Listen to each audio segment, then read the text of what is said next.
Morning students, last के lecture में जो हम बात कर रहे थे वो आयनिक इक्विलिब्रियम के 33 क्वेश्चंस पे डिस्कस कर चुके हैं। 34 क्वेश्चंस की अगर बात करें तो क्वेश्चंस में क्या है कि सॉल्युबिलिटी प्रोडक्ट ऑफ AgBr, आपको यहाँ पे क्या दिया गया है, सॉल्युबिलिटी प्रोडक्ट KSP कितना दिया गया है, 4 इंटू 10⁻⁻13 इतना दिया गया। और उसने कहा है कि calculate the solubility of AgBr इन ग्राम पर लीटर। यहाँ पे जो सॉल्युबिलिटी पूछी गई है, अगर हम सॉल्युबिलिटी की बात करें तो मैंने आपको बताया कि सॉल्युबिलिटी ऑलवेज किस में करना होता है, इन मोल पर लीटर, इन मोल पर लीटर। लेकिन क्वेश्चंस में यहाँ पे जो पूछा गया आपसे वो किस में पूछा गया है, इन ग्राम पर लीटर। किस में पूछा गया, ग्राम पर लीटर। अब आपको क्या दिया गया है, यहाँ पे AgBr दिया गया है। अगर हम AgBr की बात करें तो AgBr कैसे डिकम्पोज होगा, आपका Ag प्लस Br माइनस। तो यहाँ पे अब इसकी सॉल्युबिलिटी S, इसकी सॉल्युबिलिटी S, तो AB टाइप हो गया। तो AB टाइप का क्या फॉर्मूला होता है, KSP इक्वल S स्क्वायर। आपको क्या निकालना है, आपको तो सॉल्युबिलिटी निकालनी है। तो जब आप S निकालेंगे तो ये अंडर रूट में पहुंच जाएगा, अंडर रूट KSP। अब इसका कितना वैल्यू दिया गया आपको, इसका वैल्यू आपको दिया गया है यहाँ पे 4 इंटू 10⁻⁻13। तो 13 तो बाहर आ नहीं सकता है अंडर रूट से, तो हम इसको क्या करेंगे इजी करने के लिए, 40 इंटू 10⁻⁻14।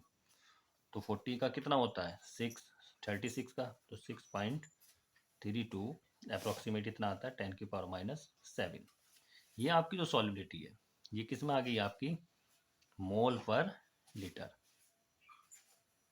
लेकिन आपसे किस में पूछा गया है, ग्राम पर लीटर। तो ग्राम पर लीटर के लिए आप क्या करेंगे, जो सॉल्युबिलिटी आपकी मोल पर लीटर में आई है 6.32 इंटू 10⁻⁷ मोल पर लीटर में आई है। अब इसको ग्राम पर लीटर में चेंज करने के लिए जो कंपाउंड आपको दिया गया है, क्या दिया गया है, AgBr। क्या दिया गया है आपको, AgBr। उससे क्या करिए आप, उसके मॉलिक्यूलर वेट से इसको क्या कर दीजिए, मल्टीप्लाई कर दीजिए। क्या कर दीजिए, मल्टीप्लाई कर दीजिए। एक बात याद रखिए, यहाँ पे जो मॉलिक्यूलर वेट ऑफ AgBr का दिया गया है, क्वेश्चन के अकॉर्डिंग चलना है। AgBr का जो दिया गया है वो 108 दिया गया है, टोटल नहीं रखना। अगर मॉलिक्यूलर वेट ऑफ AgBr की हम बात करें तो 188 होता है, लेकिन यहाँ पे दिया गया है, उसने माना है, सपोज किया है कि जो मॉलिक्यूलर वेट ऑफ AgBr है वो कितना है, 108 है। तो इससे आप मल्टीप्लाई करेंगे और मल्टीप्लाई करके जो भी आएगा वो इसका आंसर हो जाएगा। ये बात याद रखिए, क्वेश्चंस में अगर मॉलिक्यूलर वेट दिया गया, जो भी दिया गया है, एक्स दिया हो, वाई दिया हो, जो भी दिया गया वही आपको लेना है। इस क्वेश्चन के अकॉर्डिंग यहाँ पे उसने मॉलिक्यूलर वेट ऑफ AgBr को 108 माना है, तो आप 108 के अकॉर्डिंग ही करेंगे। वरना मॉलिक्यूलर वेट ऑफ AgBr कितना होता है, 188। लेकिन यहाँ पे 188 नहीं लेना है आपको। आपको कितना लेना है, यहाँ पे 108 ही लेना है, क्योंकि उसने क्वेश्चन में मॉलिक्यूलर वेट ऑफ AgBr 108 माना है। वैसे सिल्वर का होता है, लेकिन क्वेश्चन के अकॉर्डिंग AgBr को माना गया। ओके, तो ये आपका आंसर हो जाएगा। ठीक है, नेक्स्ट क्वेश्चन की अगर हम बात करते हैं, नेक्स्ट में उसने क्या बोला, which of the following substance best conductor of electricity. इनमें से सबसे अच्छा सब्सटेंस कौन सा है बेस्ट कंडक्टर ऑफ इलेक्ट्रिसिटी के लिए। सॉल्वेंट भी बोल सकता था, यहाँ पे हम इसको सॉल्वेंट भी लिख सकते हैं। क्या वो ईथर है, क्या वो एल्कोहल है, क्या वो H2O है, या वो D2O है। तो देखिए यहाँ पे कैसे पता चले कि कौन बेस्ट कंडक्टर ऑफ इलेक्ट्रिसिटी है, क्योंकि ये भी सॉल्वेंट है, ये भी है, ये भी है, ये भी, चारों ही सॉल्वेंट है। अब इसमें हम कैसे, तो देखिए यहाँ पे हमें देखना होता है डाइलेक्ट्रिक कांस्टेंट। जिसका डाइलेक्ट्रिक कांस्टेंट ज़्यादा होता है, डाइलेक्ट्रिक कांस्टेंट जिसका ज़्यादा होता है वो बेस्ट कंडक्टर ऑफ इलेक्ट्रिसिटी को फॉलो करता है। अब हमें कैसे पता चले कि यहाँ पे डाइलेक्ट्रिक कांस्टेंट किसका ज़्यादा है, तो इसके लिए मैं आपको एक टेबल बता रहा हूँ, वो याद रखिए। देखिए सबसे कम होता है आपका बेंजीन में, बेंजीन का डाइलेक्ट्रिक कांस्टेंट सबसे कम होता है। उसके बाद आता है आपका ईथर, ईथर के बाद आपका आता है एल्कोहल, एल्कोहल के बाद आपका आता है वाटर, और वाटर के बाद आपका क्या आता है, हैवी वाटर, हैवी वाटर। तो यहाँ पे आपका ईथर है, ईथर के बाद कौन है, एल्कोहल, फिर कौन है H2O, और फिर कौन है D2O। तो सबसे बेस्ट कौन सा होगा यहाँ पे, D2O, क्योंकि हैवी वाटर का जो डाइलेक्ट्रिक कांस्टेंट होता है वो क्या होता है, सबसे ज़्यादा होता है। यहाँ पे हैवी वाटर नहीं दिया होता, फिर किस में चले जाते हैं, वाटर में। तो which of the following substance best conductor of electricity, heavy water. क्यों, क्योंकि इसका डाइलेक्ट्रिक कांस्टेंट क्या होता है, सबसे ज़्यादा होता है। ओके, नेक्स्ट क्वेश्चन 36 की अगर हम बात करें, किसकी बात करें, 36 की। तो उसने क्या कहा है कि इनमें से ऐसा कौन सा कंपाउंड है, आपको दिया गया है H3PO2 negative, HPO3 2 negative, HPO4 2 negative, है ना। तो H3PO2 negative, HPO3 2 negative, HPO4 2 negative. अब इनमें से कौन सा ऐसा कंपाउंड है जो ब्रोंस्टेड एसिड और ब्रोंस्टेड बेस दोनों की तरह काम कर सकता है ना। तो यहाँ पे मैक्सिमम स्टूडेंट्स गलती करता है, क्योंकि जब हम उससे ये क्वेश्चन करते हैं तो वहाँ पे टीचर एक ही बात बताते हैं कि जिनमें H पॉजिटिव है, जिनमें H क्या प्रेजेंट है, आप ऐसे समझ सकते हैं, जहाँ पे H प्रेजेंट है वो क्या करेगा, एसिड और बेस दोनों की तरह फंक्शन कर सकता है, एसिड एंड बेस दोनों की तरह फंक्शन कर सकता है। अब ऐसे तो इसमें भी H है, यहाँ पे भी H है, यहाँ पे भी H है, तो सब करने चाहिए, लेकिन ऐसा नहीं होता है। आपको क्या याद रखना होता है कि जो सेंटर एटम है, जो क्या है सेंटर एटम है, हाइड्रोजन प्रेजेंट है, होने दो, लेकिन उससे आगे एक कंडीशन और होती है जो याद रखना है कि जिसमें सेंटर एटम अपनी बैलेंसी को पूरा करेगा। हाइड्रोजन प्रेजेंट होने के बाद भी आपको ये देखना है कि वो अपनी बैलेंसी को कंप्लीट कर रहा है या नहीं कर रहा है, वही दोनों की तरह काम कर सकता है। देखिए अगर हम HPO3 की बात करें तो HPO3 में ये 2 निगेटिव है, अगर हम इससे H पॉजिटिव को निकाल दें तो यहाँ पे क्या बनाएगा, ये PO3 3 निगेटिव हो जाएगा। अब अगर हम इसमें इसका ऑक्सीडेशन निकालें तो ऑक्सीडेशन क्या बनेगा इसका, देखो x plus 3 minus 2 equal minus 3, तो x माइनस 6 इक्वल माइनस 3, तो x इक्वल कितना आ गया प्लस 3। तो ये नहीं करेगा, क्योंकि याद रखिए पी ब्लॉक के वो एलिमेंट्स जिनके पास बैक इन डी ऑर्बिटल होता है वो ऑलवेज अपनी ऑक्सीडेशन स्टेट वो शो करते हैं जो उनका ग्रुप नंबर होता है। तो फास्फोरस कितनी करनी चाहिए अपने कंपाउंड में, +5, लेकिन यहाँ पे कितना कर रहा है +3, ये नहीं होगा, ये नहीं होगा। लेकिन अगर हम HPO4 2 निगेटिव की बात करें तो HPO4 2 निगेटिव से हम अगर कॉन्जुगेट बेस बनाएं तो यहाँ से क्या निकालेगा H पॉजिटिव, यहाँ से क्या बनेगा PO4 3 निगेटिव। अगर हम इसमें इसकी ऑक्सीडेशन की बात करें तो x प्लस 4 माइनस 2 इक्वल -3, तो x इक्वल -3 प्लस 8, तो x इक्वल कितना आ गया +5, तो ये वाला करेगा। तो ये बात आपको याद रखनी है कि अगर आपसे ब्रोंस्टेड एसिड और बेस पूछ रहा है कि ऐसा कौन सा कंपाउंड है जो ब्रोंस्टेड एसिड और बेस दोनों की तरह बिहेव करेगा, तो ये ही नहीं देखना होता है कि उसमें हाइड्रोजन है तो वो करेगा, नहीं। हाइड्रोजन के बाद भी आपको ये देखना है कि जब आपने उससे कॉन्जुगेट बेस बनाया है और वो अपनी हर कंडीशन में क्या कर रहा है, +5 ऑक्सीडेशन स्टेट शो कर रहा है। अगर फिफ्थ ग्रुप का है, मान लीजिए सल्फर वाले होते तो सल्फर वाला क्या करना चाहिए था +6।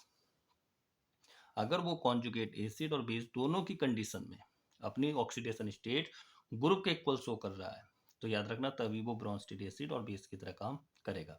जैसे यहाँ पे HPO3 2 निगेटिव था तो ये कितने शो कर रहा था +3, लेकिन ऑक्सी एसिड्स में फास्फोरस कितनी करते हैं +5, इसने नहीं करी, ये नहीं हो सकता, ये भी नहीं करेगा, नहीं हो सकता, ये करेगा, तो ये वाला आपका क्या करेगा ब्रोंस्टेड एसिड और बेस दोनों की तरह काम करेगा।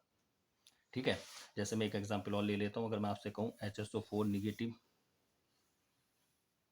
क्या ये करेगा ब्रोंस्टेड एसिड और बेस दोनों की तरह काम, तो ये पहले इसमें निकाल लो, कितनी आ रही है +1 प्लस x 4 माइनस 2 इक्वल -1, ये इधर जाके माइनस का हो जाएगा तो x इक्वल माइनस के 2 और इधर के जाके प्लस का 8, तो x इक्वल +6 कर रहा है।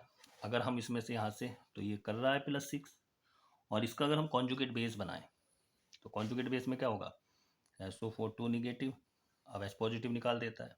अब इसमें भी देखिए +6 कर रहा है, नहीं कर रहा है, तो x plus 4 minus 2 equal -2, x equal -2 plus 8, x equal +6 कर रहा है। तो कॉन्जुगेट बेस बनाने पे भी और कॉन्जुगेट से पहले भी वो जिस ग्रुप का है और उसका ऑक्सीडेशन स्टेट ऑक्सी एसिड की कंडीशन में वही आ रही है तो वो दोनों की तरह काम करेगा, और नहीं आ रही है तो नहीं करेगा। ओके, नेक्स्ट बात पॉइंट देखते हैं। अगर हम इसमें आगे बात करें तो 36 क्वेश्चन पे मैंने डिस्कस किया है, उससे आगे इसमें कुछ इंपॉर्टेंट पॉइंट्स है जिनके ऊपर मैं आपको बता रहा हूँ जो आपको याद रखना है। 36 क्वेश्चन पे मैंने डिस्कस कर लिया है आपसे, किस चैप्टर में, आयनिक इक्विलिब्रियम में। अब अगर आगे हम बात करें तो कुछ इसमें छोटे छोटे पॉइंट्स होते हैं जो आपको बहुत याद रखना है। जैसे यहाँ पे क्या आता है, एक इलेक्ट्रोलाइट्स की बात आती है, किसकी बात आती है, इलेक्ट्रोलाइट्स। ये कुछ थियोटिकल पॉइंट्स है जो आपको नॉर्मली याद रखने हैं। तो अगर हम इलेक्ट्रोलाइट्स की बात करें तो इलेक्ट्रोलाइट्स आपके 2 टाइप के होते हैं। एक कौन सा होता है आपका स्ट्रॉन्ग इलेक्ट्रोलाइट्स, जो स्ट्रॉन्ग इलेक्ट्रोलाइट्स होते हैं उनके बारे में क्या बोलना है कि बेस्ट कंडक्टर ऑफ इलेक्ट्रिसिटी, और दूसरे कौन से होते हैं? Weak electrolytes, weak electrolytes. अगर हम स्ट्रॉन्ग इलेक्ट्रोलाइट्स की बात करें तो ये क्या है? Best conductor of electricity, best conductor of electricity. क्यों होते हैं? क्योंकि 100% क्या होते हैं? आयनाइज्ड हो जाते हैं। 100% आपके क्या हो जाते हैं? आयनाइज्ड हो जाते हैं। तो इसमें कौन आएगा? जितने आपके स्ट्रॉन्ग एसिड हैं, स्ट्रॉन्ग एसिड, जैसे आपका HCl, HNO3, H2SO4, strong base भी आ सकते हैं, स्ट्रॉन्ग बेस। और स्ट्रॉन्ग ही क्या आएंगे? इसमें सॉल्ट आएंगे, स्ट्रॉन्ग ही क्या आ जाएंगे? आपके सॉल्ट। स्ट्रॉन्ग सॉल्ट का मतलब समझते हैं ना, जो स्ट्रॉन्ग एसिड या स्ट्रॉन्ग बेस से बने होंगे। स्ट्रॉन्ग बेस क्या होंगे? जैसे NaOH, KOH। और स्ट्रॉन्ग सॉल्ट क्या हो जाएंगे? जैसे NaCl, KCl, KNO3। तो ये आपको याद रखना। आपसे क्वेश्चन बहुत बार पूछा जाएगा कि कौन सा बेस्ट कंडक्टर ऑफ इलेक्ट्रिसिटी है। तो बेस्ट कंडक्टर ऑफ इलेक्ट्रिसिटी के लिए आपको यही बात याद रखनी है कि स्ट्रॉन्ग एसिड होना चाहिए, या स्ट्रॉन्ग बेस होना चाहिए, स्ट्रॉन्ग साल्ट होना चाहिए। और क्यों होते हैं? क्योंकि 100% क्या हो जाते हैं? आयनाइज्ड हो जाते हैं। अगर हम वीक इलेक्ट्रोलाइट की बात करें तो वीक इलेक्ट्रोलाइट नहीं होते हैं। क्यों नहीं होते हैं? क्योंकि ये नॉट 100% आयनाइज्ड, ये 100% आयनाइज्ड नहीं हो पाते हैं। तो इसमें कौन आ जाएगा आपका? अगर हम इसकी बात करें तो इसमें आपके क्या आएंगे? वीक एसिड आ जाएंगे। और वीक एसिड कौन होते हैं? कार्बन के एसिड सबसे अच्छा एग्जाम्पल होता है, जैसे एसिटिक एसिड, जैसे आपका एसिटिक एसिड हो गया, कार्बोनिक एसिड हो गया, है ना। साइनाइड भी किस में आता है? वीक एसिड में आता है। H2SO3 हो गया। तो ये सब कैसे हैं? आपके वीक एसिड। तो ये किस में आएंगे? वीक इलेक्ट्रोलाइट्स में आते हैं। ऐसी वीक बेस हो सकते हैं, वीक बेस। तो आपसे जब भी पूछा जाए कि, है ना, बेस्ट कंडक्टर ऑफ इलेक्ट्रिसिटी, कि इलेक्ट्रिसिटी का बेस्ट कंडक्टर कौन सा है, तो ऑलवेज याद रखिए स्ट्रॉन्ग से ही देखेंगे आप, चाहे स्ट्रॉन्ग एसिड हो, बेस हो, या स्ट्रॉन्ग सॉल्ट हो। वीक बेस में कौन आ जाएगा? वीक एसिड हो गया वीक बेस, जैसे अमोनियम का हाइड्रोक्साइड, अमोनिया, है ना, 1 डिग्री एमाइन। और एल्यूमिनियम का हाइड्रोक्साइड, थर्ड ए ग्रुप का हाइड्रोक्साइड भी किस में जाते हैं? वीक में जाते हैं। तो बेस्ट कंडक्टर नहीं होते इलेक्ट्रिसिटी के। क्यों नहीं होते हैं? क्योंकि ये 100% आपके क्या नहीं हो पाते? आयनाइज नहीं हो पाते। तो ये कॉन्सेप्ट आपको बहुत अच्छे से ध्यान रखना है। इससे आगे अगर मैं आपसे पूछता हूँ एक कॉन्सेप्ट यहाँ पे और बता रहा हूँ मैं, डिग्री ऑफ डिसोसिएशन का, degree of dissociation.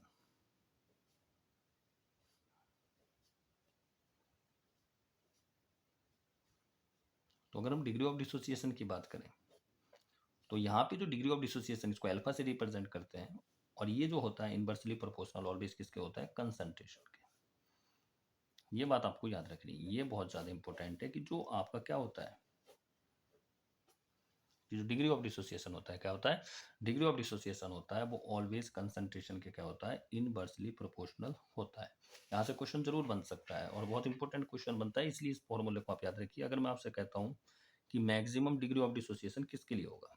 Maximum degree of dissociation किसके लिए होगा? मान लीजिए मैंने यहाँ पे आपसे बोला है 0.01 m, है ना, A, 0.02 MB, 0.001 m C, और 0.005 m D। अब मैं आपसे कहता हूँ डिक्रीजिंग ऑर्डर या मैक्सिमम डिग्री ऑफ डिसोसिएशन किसका होगा? तो जिसकी कंसंट्रेशन कम होगी, जिसकी कंसंट्रेशन क्या होगी? कम होगी, उसके लिए डिग्री ऑफ डिसोसिएशन क्या होगा? आपका ज़्यादा होगा। तो ये फॉर्मूला आपको याद रखना है कि जो डिग्री ऑफ डिसोसिएशन है इनवर्सली प्रोपोर्शनल कंसंट्रेशन, जिसका कंसंट्रेशन कम उसका डिग्री ऑफ डिसोसिएशन ज़्यादा है। तो यहाँ पे अगर हम कंसंट्रेशन की बात करें तो ए का 0.01, बी का 0.02, सी का 0.001 और डी की बात करें तो 0.005। तो अगर हम बात करें कंसंट्रेशन की तो सबसे कम कंसंट्रेशन किसकी है? डी की है। तो जिसकी कंसंट्रेशन कम उसके लिए डिग्री ऑफ डिसोसिएशन ज़्यादा है।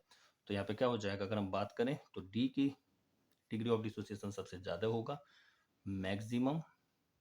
और अगर हम मिनिमम की बात करें तो मिनिमम किसका होगा? जिसका कंसंट्रेशन ज़्यादा होगा। अब ज़्यादा किसका है? बी का। तो याद रखेंगे आप। तो ये कॉन्सेप्ट में आपको डिग्री ऑफ डिसोसिएशन को याद रखना है। कभी कभी कंसंट्रेशन के ऊपर आ जाता है और इलेक्ट्रोलाइट्स में भी क्वेश्चन आ जाते हैं। तो best conductor of electricity strong acid हो, बेस हो या सॉल्ट हो। ओके, इस बात को याद रखनी है। और weak electrolytes not 100% ionized. Okay, take care.